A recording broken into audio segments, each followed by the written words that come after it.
Alright, welcome to the American Jedi channel. In my last video, I compared the exteriors of the Lexus ES350 Ultra Luxury trim and the Lincoln MKZ Reserve trim. So as we're looking at this, you can see when you walk up, it should do the Lincoln embrace. You can't see it during the day because of the lights and everything, but looking at the exterior, you do have the 19-inch rims, power folding mirrors, and I can show you how those work right now. So when you get in the car, they will fold out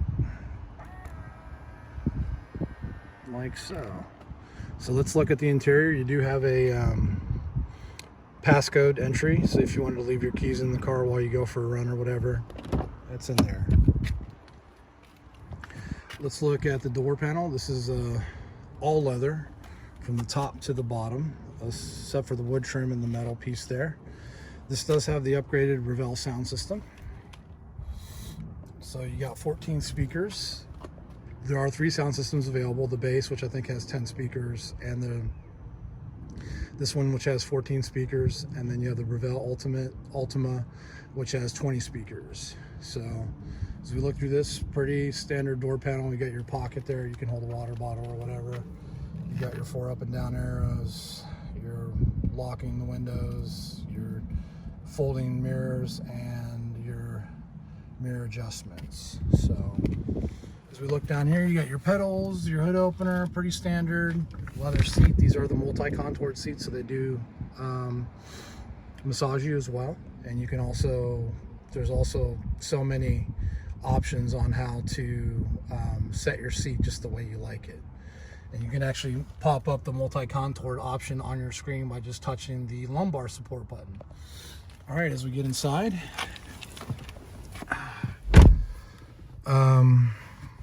so you have your light switches over here, including your trunk pop lid. Now it is a power trunk, so unlike the Lexus, you can open and close the trunk from the inside in case you're doing like the curbside delivery at like Target or you know, your local grocery store or whatever. You can close the trunk so they don't have to. You've got your power brake there. On this one, it is not automatic. You do have to pull that and then push it to let it go. So, and then you got your dimmer switch for your instrument panel. Looking at here, you've got your blinker and light controls here for your high beams, low beams. You have your windshield controls here. These are not automatic, like some of the levels of Lincoln. These are just your standard, you know, timed windshield wipers. Does have a courtesy wipe when you do wash your windows. As you're looking at the steering wheel, this will control your information in the left cluster. This will control your information in the center cluster. You do have your cruise control options. This does not have the adaptive cruise control. That is included in the technology package, which this does not have. You have your voice recognition commands, your mute button, volume button, answer call, hang up, and also track forward, track back button. One thing about this that's nice on Apple CarPlay, I'm not sure about Android Auto. If you touch this one, just like a short press, Siri comes on, and I can show you how that works in a second. Or actually, I won't be able to do Apple CarPlay because I'm filming this on my phone. So let's go ahead and start it up. You do have your gear selectors and your start-stop engine up here, as well as your automatic brake hold, traction control, and hazard lights. So let's go ahead and start this up so I can show you the electronics. So as you can see, the seat moves forward and the steering wheel is power. It's power adjusting, so that moves forward as well.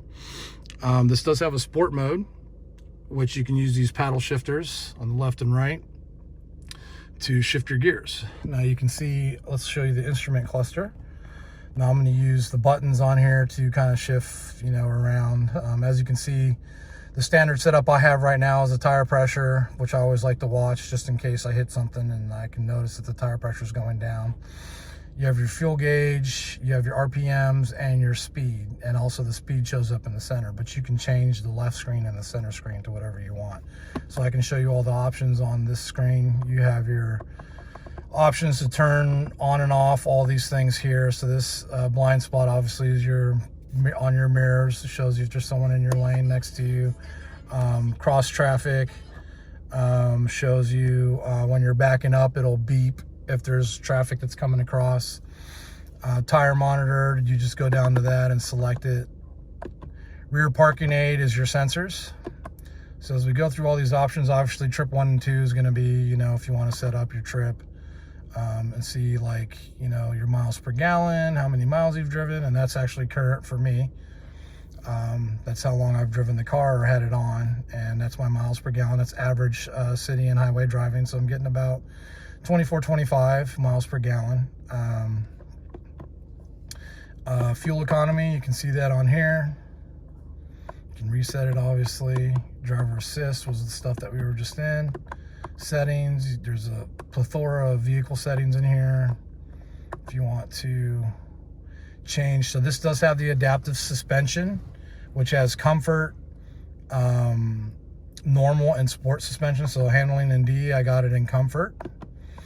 If I'm in sport mode, I have it in sport. And then performance in S, you can have normal and sport. So that's the drive control. Easy entry exit, I believe, is just the keyless thing, I think. I'm not sure. Auto engine off, I have no clue what that means. I'm guessing at some point I can turn the engine off. If it's just running for a while, I don't know. Lighting. So this auto lamp delay is when you leave the car and lock it, and so that the lights will stay on for 20 seconds. I have it set up. Your daytime lights, whether you want that on, and your welcome lighting, which is the Lincoln Embrace, where the headlights will light up, and actually the running lights will light up, and then the door handles light up, and then it also shows you a Lincoln welcome mat on the ground next to the front passenger and driver's side door. Let's see what else is in here. Locks, obviously you can set them to auto lock if you want feedback when you lock it. I don't know what mislock is, maybe when your key's in the car, I'm not sure. Remote unlock, I'm guessing is if you can press on the button, I don't know. Switches, inhibit, don't know what that means. Let's see, I think that's everything on there. Mirrors, auto fold, which is what it does when you're locking and unlocking. You can turn that off, obviously. Oil life will show you how much remaining oil life you have. Right now I have 22%. Power deck lid, you can, you know, enable or disable the switch on the rear. And there's like this little tiny switch that's kind of hard to find, but I guess you can turn it on and off so no one can mess with your deck lid while you're sitting there and park at the target. And remote start, you can do the climate control for auto or last settings. Front seats, auto or off. Duration of your remote start. I'm not sure what system means. So as we go down, windows, your remote windows, wipers, courtesy wipe. It's a big deal. You got to have that courtesy wipe. And I think, yeah, we already went in there. My key is if you have a teenager or elderly person or something like that and you want to limit their speed and volume of the radio and all this stuff like that, you can set up a my key, and it'll be programmed to, like, if you have a second key, it can be programmed to that key, and you can have that key separately for someone. Display, it's all your different units, how you want your tire pressure, if it's PSI or bar, Fahrenheit or Celsius, language. You can hit this button to show you your kilometers per hour in case you drive over to Canada or something like that. You can switch your stuff to kilometers per hour. And I think that's all for settings. And yep, that's everything on that side. So I'm going to put it back in tire monitor like I like it. The center console is pretty cool because you can do entertainment. You can see like what song's on the radio, or what song you're playing through your iPhone or Android. Navigation will obviously show you if you have a nav destination in there. It'll show you your instructions on the center screen as well as the Ford Sync 3 screen. Your phone and speedometer. I just keep it on speedometer because it's easier to read the middle one than it is to read the old school rotary speedometer. And of course you got your miles to empty there. You have your temperature at the top, 55 mpg, and also down here, let's see if I can get my finger in there. Down here will show up whatever the speed limit is and whatever area it is. I'm not sure how it works, but it's pretty accurate. Like when I am going from different speed zones, like a 45 to a 55, it changes almost immediately to the new speed limit. So not sure how it does that, if it's through GPS navigation. I don't think it has a camera that reads speed limit signs like the Lexus does, but that's that. We went over all the controls on the steering wheel. We went over the controls on the shifting and the traction controls, everything on the dash there. Okay, so let's look at the Ford Sync 3 system. I'm not going to do too in-depth review of this because, you know, there's a lot of stuff to go through, but I'll show you a few things on here. Obviously, you have your sound adjustment there. You know, you can change your clock, set up your phone Bluetooth or whatever Bluetooth. These are general controls, and this does have automatic updates. You have to be connected to Wi-Fi, so you can scan updates now, view current software version, and things like that. And I have my automatic updates on, so that's something that's pretty nice as long as you have Wi-Fi. You can also have the dealership updated, or you can do it yourself through USB drive. Yeah, so that's like kind of like the general settings. Obviously you have your radio nav. There's different mobile apps you can get. You swipe, it's very responsive. 911 assist is if you have a phone connected to the car and you get in an accident, it'll dial 911 for you. Obviously your Wi-Fi, you can connect to Wi-Fi for doing automatic vehicle updates, things like that. Your Apple CarPlay preferences, Android Auto preferences, different vehicle settings. You have a valet mode as well. And then this here changes your ambient lighting, which basically shows lighting underneath the glove box, along the sides of the doors, down here in the storage bins, and your cup holders, and in the back down here, where you have your USB slots in the back. So it's pretty nice. You can set it to different colors.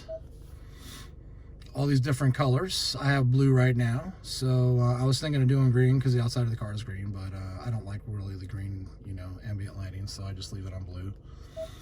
This does have the multi-contour seats option, so if you touch that, you can pretty much set up everything here. As you can see, there are 5 different options for adjusting the seat how you want it, and it also does have the massaging function, so you can turn it off and on here. You can turn it high and low, and actually it just turned off, so or just turned on, so I'm going to turn it off because I do not want that right now. Now Lincoln calls it the multi-contoured seats. They also call it the anti-fatigue function. I guess while you're driving long distances, if you turn the massage on, I would think you'd fall asleep, but apparently it makes your blood circulate so you don't fall asleep and it's easier to stay awake. I don't know, I haven't tried that out yet. So that's the Ford touch system. And if that's the Sync 3. This is the Sync 3 in the 17. Going down, you have your radio controls, pretty standard: tune, volume, track forward, track back, power on button, and it does have a CD player still, so that's pretty cool. Down here, your climate controls, which are pretty nice because the 2016s had a sliding control that was pretty stupid. They actually came back with their knob and toggle switch buttons on here. It does have dual climate, so if you got a passenger that wants it a little warmer than what you got set on, they can do that. Auto mode as well, and this one does have the air conditioned seats, the heated seats. Now the air conditioned seats, you can see there's an actual AC there. A lot of cars just have ventilated seats, like the Lexus has a ventilated seat where it just kind of blows air on your back. The air does get colder if you have the AC on in the car. I believe in the Lexus, or at least it feels like it to me. These actually do not blow air on you. It blows AC air, cold air, on the actual seat in the back and makes the whole seat cold. And I actually like this better because it's air conditioned air. The seats get really cold and it's a very nice function. All right, down here, along with my hand sanitizer and soap that I keep to make the car feel, smell good. There is a USB slot there that you can plug in to do Apple CarPlay if you want. You do have a folding, they both fold down. folding cup holder. You have your center console here. You also do have another USB slot in there, which is what I use. I just stick my phone down in there so I'm not tempted to text and drive. That also sets up your Apple CarPlay. You do have a 12-volt thing there. The glove box is soft open. And I'm trying to think what else. Oh, you do have a sunglass holder. And this does have the sunroof. It's not the panoramic. The panoramic is the biggest in the car industry, and it's really cool. I wish I could have got that, but yeah, the car that had it was about $7,000 more, so I wasn't about that.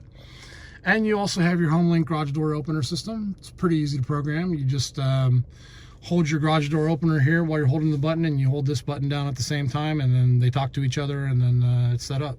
So it's pretty easy to set up for my garage. Let's look in the back seat. And you can tell that the Lincoln tone's a little different than the Ford tone. A little deeper. Oop, it's unlock it.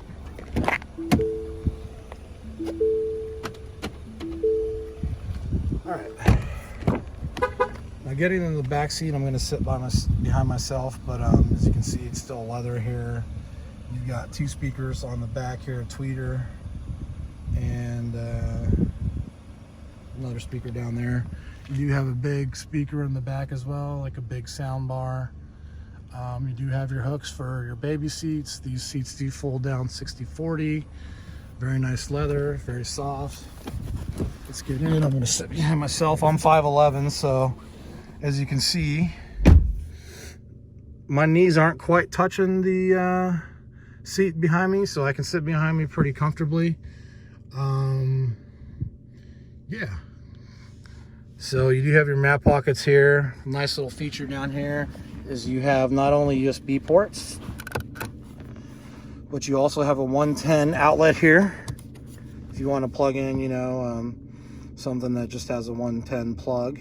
So that's pretty nice. Not every car has that. This does not have the rear heated seats. As you can see, it's pretty comfortable. Now comparing it to the Lexus, the seat, there's not as much leg room for the rear passengers in here as in the Lexus. So, and the headroom is also a little less. As you can see, they did put an indentation here, so when you're leaning back, you have a little more headroom. I'm 5'11", and my hair does touch the roof though, so like the top of my scalp is kind of touching the roof. So just to kind of give you an idea of the room back here. So let's move on. Let's look at the trunk next.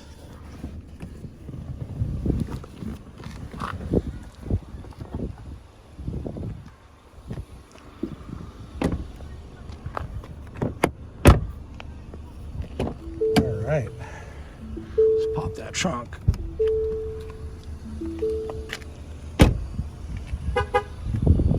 I had a double beeps to let you know that you have your key in your pocket and the car's still running. So this is the trunk. As you can see, I got some stuff in here. I got my bags for shopping, you know, blanket, a couple sweatshirts and jackets and stuff like that, some bug spray.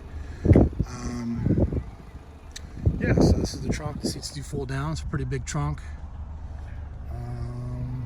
Really not much going on. There's a thing for a net if you want to install a net, and then escape hatch. So you pull this, and then you jump out and you run away.